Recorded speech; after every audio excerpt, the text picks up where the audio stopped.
네, 안녕하세요. 저는 그 공유 오피스 패스5를 운영하고 있는 김대일이라고 하고요.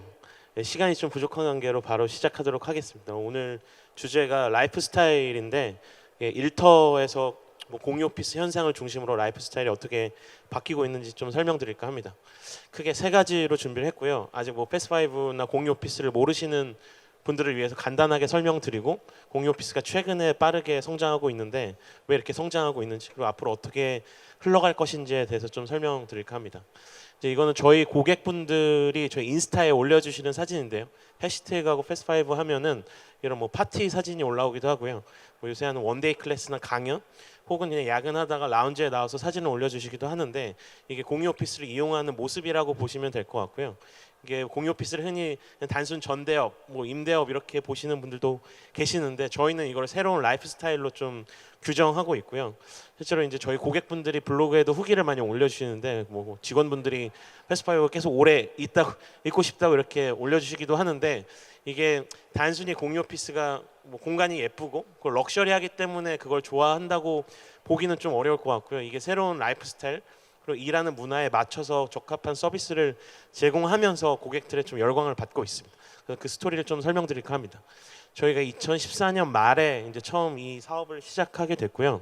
이 세 가지 가설을 가지고 시작을 했습니다. 첫 번째는 같은 아파트도 방 3개, 화장실 2개인데, 어떤 아파트는 뭐 레미안이나 프루지오라고 불리고 어떤 아파트는 그냥 이름 없는 아파트일 뿐인데, 그 차이로 인해서 뭐 프리미엄이 붙고 고객들의 만족도가 달라지는 것처럼 오피스 공간에서도 그런 것들이 가능하겠다라는 생각이 있었고요. 두 번째는 이 저성장 시대에 이게 비즈니스가 되게 빨리 바뀌는데 반해서 임대 시장이나 이런 공간의 문화는 과거에 되게 머물러 있는 것 같아서, 마치 소프트웨어 시장에서 사스 소프트웨어가 퍼지듯이 공간에 있어서도 그런 유연한 서비스가 좀 필요하다는 생각. 그리고 세 번째는 단순히 공간뿐만 아니라 무형의 가치를 얹어서 되게 다양한 가치를 낼 수 있겠다라는 생각에서 시작을 하게 됐습니다. 그래서 2015년 초에 뭐 부동산도 전혀 몰랐고요. 뭐 인테리어나 이런 전혀 감이 없는 상태에서 일단 무조건 시작을 했습니다.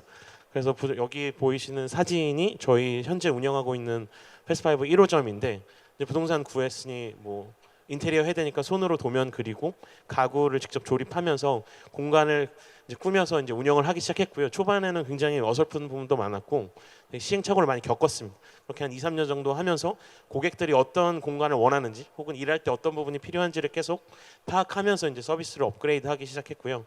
그래서 지금까지 많이 성장할 수 있게 됐습니다. 그래서 저희 공유 오피스를 잘 모르시고 이제 방문하시는 분들께 저희는 이 세 가지로 설명을 드리고 있고요. 저희는 공간과 커뮤니티와 서비스를 제공한다고 설명드리고 있습니다. 첫 번째, 공간 같은 경우에 크게 라운지나 바나 혹은 회의실 같은 특정 업체가 계속해서 사용하지 않는 공간을 입주한 업체들과 공유하는 식으로 사용을 하고 있고요. 오른쪽에 보시는 업무 공간 같은 경우에 1인실부터 저희가 100인실까지 만들어서 그 업체들이 전용으로 공간을 사용하게 됩니다. 그리고 두 번째는 커뮤니티인데요. 저희가 총 지금 20개 지점을 운영하고 있고 15,000명 정도가 저희 서비스를 이용하고 계신데, 같은 공간에 있기 때문에 그냥 모여서 밥 먹기도 하고요. 또 요새 유행하는 북클럽 같은 것도 하시고, 그리고 저희가 주최하는 파티나 뭐 콘서트 같은 것들, 이런 것들 같이 즐기시면서 커뮤니티가 좀 빌드업되고 있습니다. 그래서 매월 거의 100개 가까운 행사들이 계속 진행되고 있고요. 이거에 참여하는 분들은 계속 늘어나고 있습니다. 그리고 세 번째는 서비스의 영역인데요. 이게 대기업이나 큰 회사들 같은 경우에 되게 당연하게 누리는 그 총무팀이 준비하는 그런 서비스들이 작은 회사들은 되게 누리기 어려운데, 저희는 저희가 그 서비스 주체가 돼서 굉장히 다양한 서비스를 좀 드리고 있고요. 저희가 인원수가 많이 늘어나면서 외부에서 뭐 부가 서비스 제안을 많이 주시는데, 이를테면 세무 법무 서비스부터 내년 3월에는 뭐 직장 어린이집 같은 걸 개원해서 패스5를 이용하면 누릴 수 있는 다양한 혜택들 같은 것을 저희가 계속 늘려가고 있습니다. 이런 요소들이 공유 오피스 서비스의 일부라고 보시면 될 것 같고요. 그렇게 해서 지금 뭐 22호점까지 계약을 해서 준비를 하고 있고요. 총 한 2만 평 정도? 2만 평이면은 거의 서울에서 단일 업체로는 굉장히 제일 넓은 면적이 될 것 같은데, 이렇게 계속 늘려가고 있습니다. 그래서 저희는 뭐 전 지점의 공실률이 2%로 유지되고 있고, 저희의 주 고객은 25세에서 45세가 90% 가까이 됩니다. 그래서 여기 뭐 이용하신 분이나 방문해 보신 분들이 계실 텐데, 와 보시면 좀 젊은 층들, 소위 밀레니얼 세대라고 불리는 친구들이 주로 이용하고 있고요.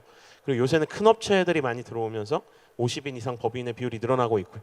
그리고 과거에는 공유 오피스라는 게 잠시 그냥 머무르고 잠깐 쓰는 곳이라는 인식이 좀 있었는데 지금은 기존에 있던 오피스를 완전히 정리하시고 새롭게 공유 오피스로 많이 이동하는 경우가 생기고 있습니다. 그리고 저희가 새로운 사업들도 많이 벌이고 있는데요. 이게 단순히 공유 오피스가 과거에는 1인에서 한 10인 규모의 적은 회사를 대상으로 많이 서비스했다고 하면은 큰 업체에게 적합한 형태의 커스텀 오피스 혹은 파워드 바이라고 불리는 프로그램들을 운영하고 있고요. 저희가 이제 규모가 좀 커지면서 과거에는 저희가 이제 단순 임차만 했다고 하면 요새는 부동산에 있는 다양한 플레이어들, 뭐 시행사나 뭐 금융회사들과 협업을 통해서 좀 다양한 시도들을 많이 하고 있습니다. 그래서 앞으로 더 많은 패스파이브와 기존에 보지 못했던 형태들의 그런 서비스들을 많이 보실 수 있게 될 것 같습니다. 그래서 그러면 이렇게 뭐 저희가 빠르게 5년 동안 성장을 해왔는데 이렇게 빨리 성장할 수 있었던 배경에 대해서 좀 설명드릴까 합니다. 크게 이제 두 가지 요인이 있는데요. 첫 번째는 부동산 시장의 패러다임 변화입니다. 이게 과거 이제 업스트림이라고 불리는 이게 고도 성장기에 있는 회사, 뭐 국가들에서는 빈 땅을 사서 건물을 짓고 이걸 분양하는 게 부동산 시장의 요체라고 했다면 이게 GDP가 높아진 선진국에서는 있는 건물의 가치를 올리는 플레이어들이 좀 중요해진 시대가 됐습니다. 한국도 전형적으로 다운스트림으로 이동을 하고 있고요. 공유 오피스도 그 중에 하나의 현상이라고 보시면 될 것 같습니다. 이건 요새 페이스북에서 많이 돈 1970년대 청담동과 압구정동의 모습인데요. 이렇게 빈 땅에서 이제 되게 많은 개발들이 지난 30년, 40년 동안 이뤄졌고 이제는 20, 30년 된 건물이 빼곡하게 차 있어서 여기서 이제 어떤 컨텐츠와 서비스로 고객들을 유치할 수 있는지가 부동산 시장의 핵심이라고 볼 수 있을 것 같습니다. 실제로 이제 공실률 같은 경우에도 2010년 이후로는 되게 구조적으로 공실이 많이 높아진 상태이고요. 뭐 둘 다 악재인데 어떻게 보면 시중에 유동자금이 부동산으로 몰리면서 신축 건물은 계속 올라오는데 경제 성장률이 낮아지면서 이 건물을 채울 수 있는 업체의 수는 점점 더 줄어들고 있습니다. 이러면서 공실률이 높아지고 과거에는 그냥 건물을 어디에든 짓기만 하면 알아서 수요가 찾아오는 시대였다고 하면은 이제는 그 건물만의 혹은 업체의 서비스나 컨텐츠가 필요한 시대가 됐다고 보시면 됩니다. 그리고 가까운 일본 같은 경우에도 90년에 버블 붕괴 이후로 이제 부동산 시장이 재편이 됐는데 우리나라도 놀라울 정도로 이제 점점 비슷한 모습을 가고 있고요. 이제 구조조정을 마치 앞둔 모습으로 가고 있는데 이런 패러다임 시프트 과정을 거쳐서 이제는 서비스와 컨텐츠를 가진 회사들의 중심으로 부동산 시장이 재편될 걸로 보고 있습니다. 두 번째는 수요 측면인데요. 어떻게 보면 이제 작은 회사들이 많아지고 있습니다. 특히 작은 회사가 과거에는 저부가 가치의 회사들이 많았다고 하면 요새는 앱 하나만 잘 개발해도 뭐 굉장히 많은 수익을 내는 시대가 됐는데요. 이 통계청에서 발표하는 것처럼 1인에서 10인 그리고 50인 이하의 법인들의 숫자가 빠르게 증가하고 있습니다. 이거는 저도 피부로 체감을 하는데요. 저희가 듣기로는 이제 1980년대, 90년대에는 비교적 정답이 있는 삶이었고 뭐 대학교를 나와서 대기업에 취직해서 20, 30년 회사를 다니는 게 되게 자연스러운 삶의 방식이었다고 하면은 이제는 대학교 졸업하고서 대기업을 안 가는 친구들도 많고 들어가서 금방 나오는 친구들도 많고 되게 작은 회사 그리고 자기가 하고 싶었던 분야에 과감하게 도전하는 분들이 굉장히 많아지고 있는 것 같습니다. 이런 게 이 수치를 통해 보여지는 것 같고요. 그렇게 된 데에는 저는 개인적으로 이제 소프트웨어의 영향력이 되게 커졌다고 보는데요. 미국 기준으로 보면 20년 사이에 시가총액의 상위권이 뭐 제조업, 금융업 회사 중심에서 이제는 테크 회사들로 모두 바뀐 상태입니다. 이런 테크 회사들이 산업 전반에 영향을 많이 미치면서 이 일을 한다는 거에 정의를 바꾸고 있고 일을 하는 방식과 그리고 되게 적은 규모의 사람으로 더 많은 일을 할 수 있게 바뀌게 되면서 경제 구조 자체가 되게 많이 바뀌고 있다고 느끼고 있습니다. 그리고 그러한 흐름을 주도하는 거는 소위 밀레니얼 세대라고 불리는 친구들이고요. 지금의 20, 30대인 1980년에서 2000년 사이에 태어난 친구들은 과거의 레가시를 경험하지 않았기 때문에 아무런 편견 없이 이제 자기만의 방식대로 살아가고 있고 소위 디지털 네이티브라고 불리고 그리고 소유보다는 가치나 이런 경험을 중시하는 그런 특징을 보이고 있는데 그러한 일환 중에 하나로 공유 오피스가 많이 각광을 받고 있다고 보시면 될 것 같습니다. 그래서 종합하면 부동산 시장은 과거 땅 사서 건물 짓던 업스트림에서 있는 건물의 가치를 올리는 다운스트림으로 빠르게 이동하고 있고 그리고 그런 수요 측면에서는 밀레니얼 세대를 중심으로 되게 소규모의 고부가 가치 회사들이 많이 생기면서 그들의 라이프 스타일에 맞는 공간과 서비스가 필요하게 되었고 그거의 상징적인 서비스가 공유 오피스라고 이해를 해주시면 될 것 같습니다. 그건 우리나라뿐만 아니라 글로벌리 다 일어나고 있는 현상이고요. 뭐 뒤에서 말씀드리긴 하겠지만 위워크가 요새 시끄럽긴 하지만 공유오피스 공유오피스 현상의 본질은 저희는 명확하게 있다고 생각을 하고 있고요. 이제 국가별로 다 공유오피스 업체들이 잘 운영이 되고 있습니다. 저도 작년에 동남아시아 쪽에 갔었는데 동남아시아도 나름의 이유대로 공유오피스가 굉장히 잘 되고 있고 뭐 중국과 미국, 유럽이 각자 조금씩 다른 이유이긴 하지만 크게 보면 앞에서 말씀드렸던 이유들로 인해서 공유오피스가 굉장히 활발하게 성장하고 있습니다. 그러면 앞으로의 전망에 대해서 조금 더 설명을 드리겠습니다. 이 표는 이 통계청에서 집계한 모든 법인들이 이제 내는 임대료를 모은 수치입니다. 근데 연에 한 70조 원 가까이 돈을 내고 있고요. 근데 놀랍게도 큰 회사보다는 50인 이하의 작은 회사들이 내는 임대료가 훨씬 많습니다. 이들이 부동산 시장의 이용과 흐름을 주도하고 있고요. 그리고 특히 공유오피스 관점에서 보면 저희의 타겟 연령인 20대에서 40대 그리고 서비스 업종으로 따지면 한 200만 명 정도가 공유오피스의 잠재 타겟으로 저희는 좀 보고 있습니다. 근데 지금 공유오피스를 이용하는 분들이 뭐 2만 명 정도이기 때문에 앞으로 뭐 10배, 20배 이상 좀 성장할 수 있는 포텐셜이 있다고 보고 있고요. 지금도 되게 뭐 패스트5 간판, 뭐 위워크 간판이 되게 많이 보인다고 생각하실 수도 있는데 한 2, 3년 정도 지나면 더 많이 보이실 거라고 생각하고 있습니다. 그래서 서울 전역으로 많이 더 나갈 예정이고요. 그래서 200만 명을 뭐 저희가 공유오피스로 다 수용할 수 있다고 생각하지는 않고요. 그 중에 한 20% 정도가 수용이 되면 한 40만 명 그리고 그들이 내는 뭐 회원료를 생각하면 연간 2조 원 정도의 거대한 시장으로 보고 있고요. 이게 아직은 공유오피스를 인지하지 못하는 분들도 많이 계신데 시간이 지날수록 이게 거대한 흐름이 될 거라고 좀 기억해 주시면 좋을 것 같습니다. 이거는 기존에 없던 시장이 갑자기 생긴 건 아니고요. 좌측에 보면 과거에 소위 부동산에서 프라임급 A급 빌딩이라고 불리는 곳들은 주로 대기업들이나 금융사들, 외국계 기업들이 입주를 해 있었고 주로 B급, C급의 이면도로의 비역세권 빌딩들에 주로 작은 회사들 그리고 저부가 가치의 회사들이 입주를 했었는데 앞에서 말씀드린 것처럼 이제는 젊은 층이 주도하는 고부가 가치에 대해 크리에이티브한 회사들이 많아지면서 더 이상 이면도로에 허름한 데서 일을 하고 싶어 하지 않습니다. 그래서 이게 쏠림 현상이 되게 많아지고 있고요. 공유 오피스를 필두로 도심에 좀 컨디션이 좋은 건물들에 여러 업체들이 모여 일할 수 있는 그런 환경들이 점점 더 가속화되고 있습니다. 그래서 그런 흐름들을 저희가 주도하고 있고 앞으로 그게 더 가속화될 걸로 예상이 됩니다.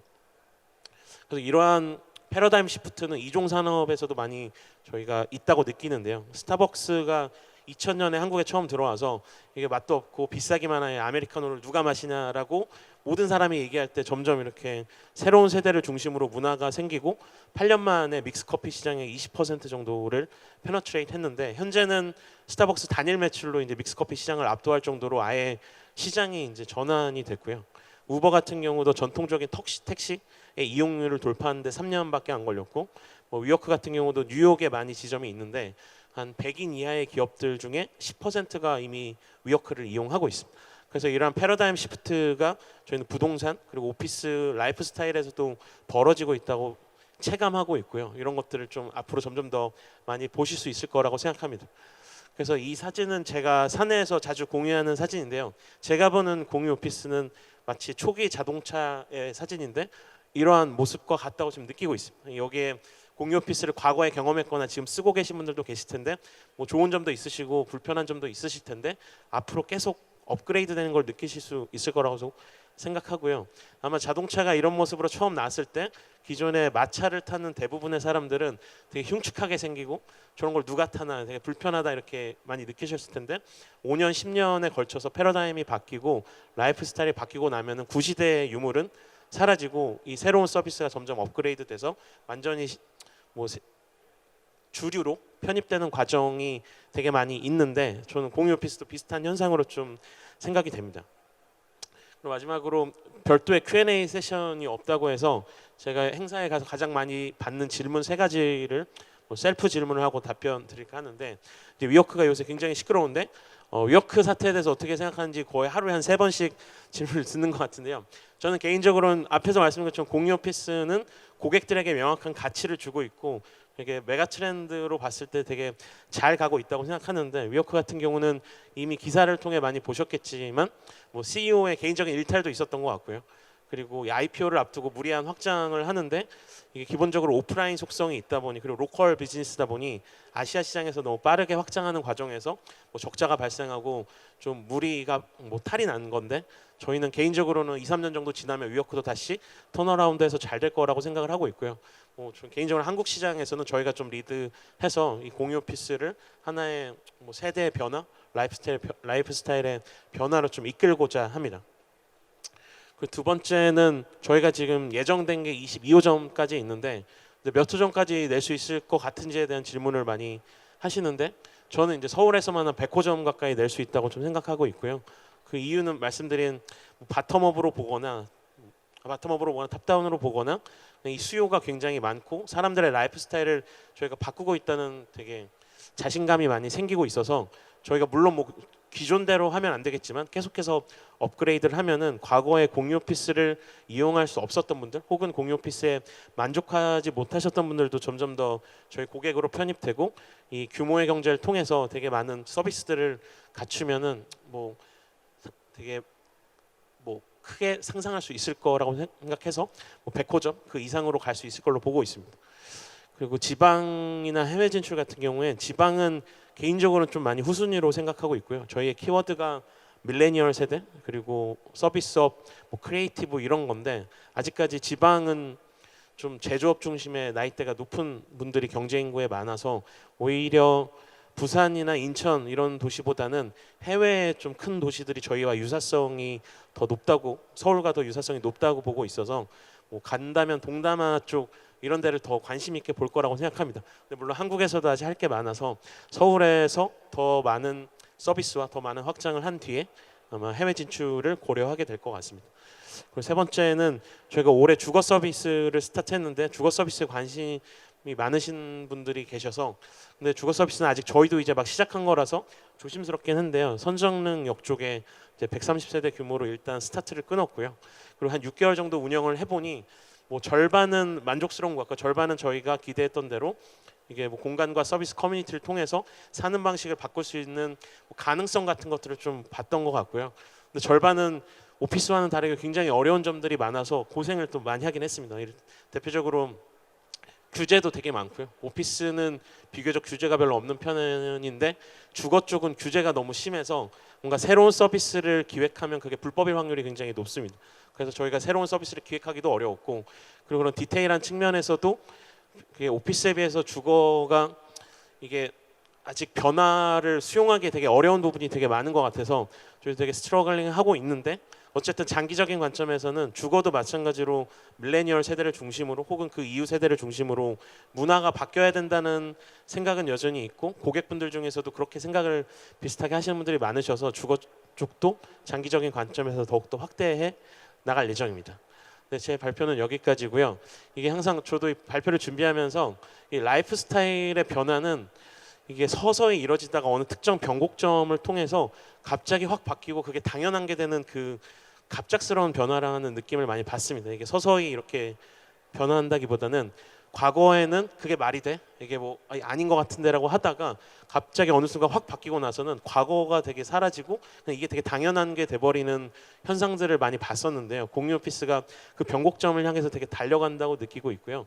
여기 계신 분들도 좀 유심히 이 산업을 지켜봐 주시면은 아마 되게 흥미로운 사실들, 흥미로운 현상들을 많이 보실 수 있을 거라고 생각합니다. 이상으로 발표를 마치도록 하겠습니다. 감사합니다.